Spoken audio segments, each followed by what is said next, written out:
guys! Ayan. So, hello! Welcome back again to my channel. Okay, this is not the usual video no na tinitake ko. May share lang naman ako sa inyo guys. Ayan.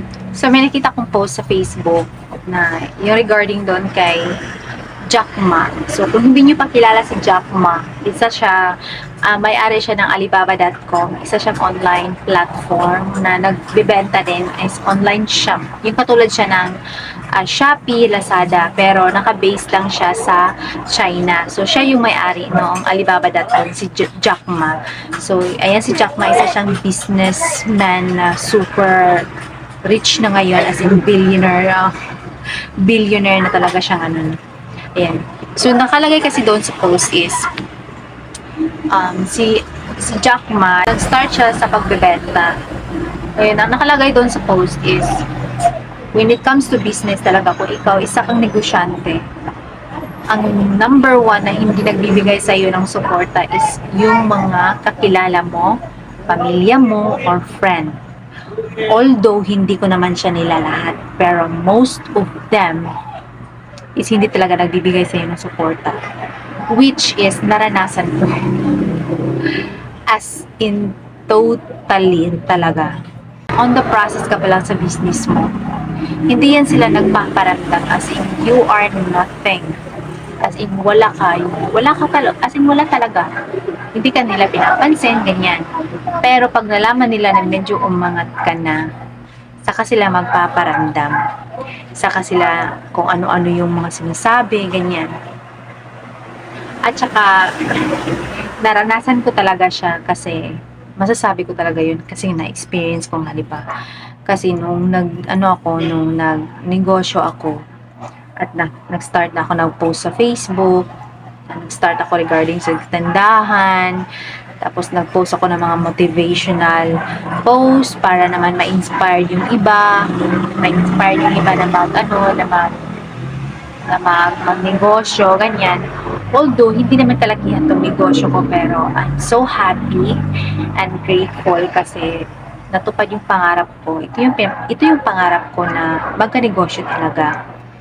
Pero, tinamaan talaga ako dun sa post. Kasi dun sa post is, ang nakalagay dun, kung sino pa yung mga kilala mo, mga pamilya mo, relatives mo, friends, sila yung mismong hindi nagbibigay sa'yo ng suporta. At kung sino pa yung mga stranger or hindi mo kakilala sa buhay, sila pa yung nag-i-encourage sa'yo at nagbibigay ng suporta. Alam nyo kasi, share ko lang sa inyo ha, 100% which is totoo talaga. As in, ngayon, nung nag-post na ako, diba, nag-post na ako ng mga motivational, tapos yung mga relatives ko, once in a blue moon, lang talaga yan, magme-message sa akin. O diba kaya occasionally per birthday, or diba kaya Christmas lang. I mean, yung iba, hindi nga nag-greet, diba? So, useless talaga sila doon sa friends list ko sa Facebook. Pero nang nakita nila na, uy, may negosyo siya, uy, okay yung buhay niya, ganon. Doon ko talaga na-realize na kung mapapakinabangan ka nila, magpaparamdam yan sila. So, yun na nga, nag-message na, yung ganon, nangungumusta. Eh ako naman, wala naman akong ibang iniisip, yun pala, may iba na silang motibo sa pag-message. Ganyan, sinasabi, hi, ganyan, kamusta, ganyan, ganyan. Pero, kinalaunan, yun na, nag-start doon na humihingi ng ng pera, kahit magkano na 200, di ba kasi nagkasakit yung mga anak nila, ganyan, ganyan. O di ba kaya may kailangan yung mahiram, ganyan. Although ako, hindi naman ganun kalaki yung mga binibigay ko, pero nagbibigay ako. Hindi man gaano kalakihan, pero may binibigay talaga ako kasi nga, kaya ko naman. Pero nung time na, as in, ngayon nga, super down ako kasi kailangan ko talagang ng help from them. So, mas kinisa, kahit isa wala. So, na-hurt lang ako kasi kung kailan ko kailangan yung tulong, kung kailan ko kailangan na ano ba, yung suporta. Hindi kahit isa wala. Sinisin ka lang nila sa messages, sa messenger, ganon.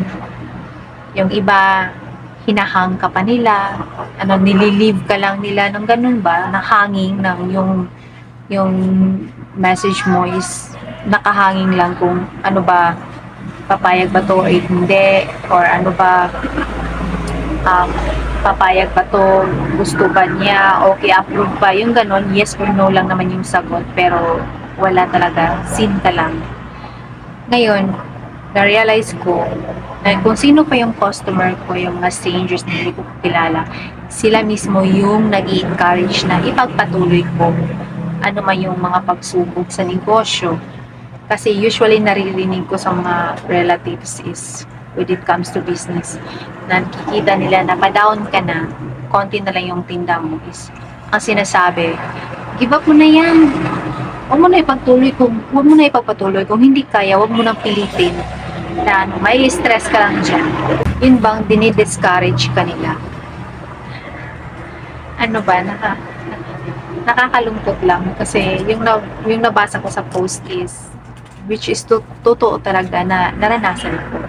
Kung sino pa yung stranger, yung mga customer ko, sila pa yung nag-uplift sa akin, nagbibigay ng motivation na, ano yan, di ba, pinangarap mo yan, pinag-pray mo yan, kung ano man yung problema dyan sa business mo, eh di, maghanap ka ng solusyon. Kung kailangan mo mangutang ka, bigyan mo ng solusyon yan kasi pangarap mo yan eh. Susuko ka ba sa pangarap mo, di ba? Di ba, nagpe-pray ka na magka-business ka, tapos ngayon, bigyan ka ni Lord ng mga pagsubok, i-give up mo na yung pangarap mo. So ako na-realize ko, nga no, at tagal kong nag-pray nito for how many years, ngayon binigay na sa akin ni Lord, tapos nagka-problema lang, ganyan, nagka-problema financially, give up na ba ako? What if? So, yun yung na-realize ko. Tapos, si madam, sabi pa niya, kung kailangan mo ng legal advice is, mag-seek ka ng lawyer. Kung kailangan mo ng financial advice, meron namang mga bookkeeper. May kakilala ka bang bookkeeper? Ayan po, sabi ko, oo, madam. So, kailangan mo ng bookkeeper, mag-seek ka ng advice sa bookkeeper, di ba, kaya sa mga financial coach, madami available dyan sa Google or sa YouTube University, mag-research ka, okay? Dapat may alam ka din sa mga ganon, o di ba, kaya kung may dinadamdam ka, masakit katawan mo, may sakit ka, magpa-check up ka sa doktor. So yun yung sabi niya, kung wala naman po akong sakit, as in, sa problema lang talaga sa business, financial. So pag-aralan mo mabuti, okay? Lahat ng problema is may solusyon. Na-realize ko na kung sino pa yung hindi ko kakilala, hindi ko naman close, customer ko lang, ini-encourage ako. Nakakaiyak lang kasi, ano ba yan, naiyak ako. Kasi, which is, natamaan ako doon sa post. Doon nabasa ko sa Facebook, which is totoo. Hindi mo talaga maasal. Although hindi ko naman nilalahat na lahat ng mga kapamilya mo, yung mga kilala mo is hindi sumusuporta.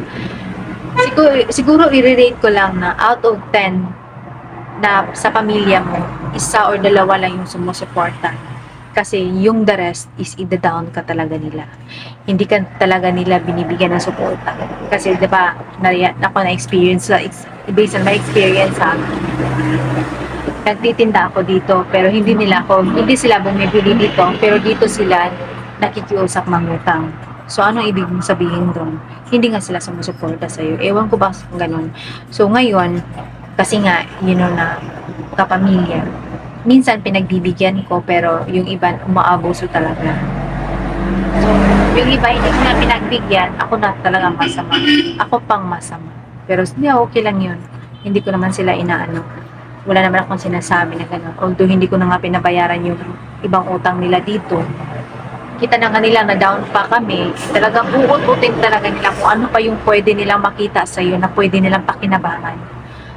As in, ang sakit-sakit lang. Nakakalungkot, as in, sobrang lungkot ka talaga, guys.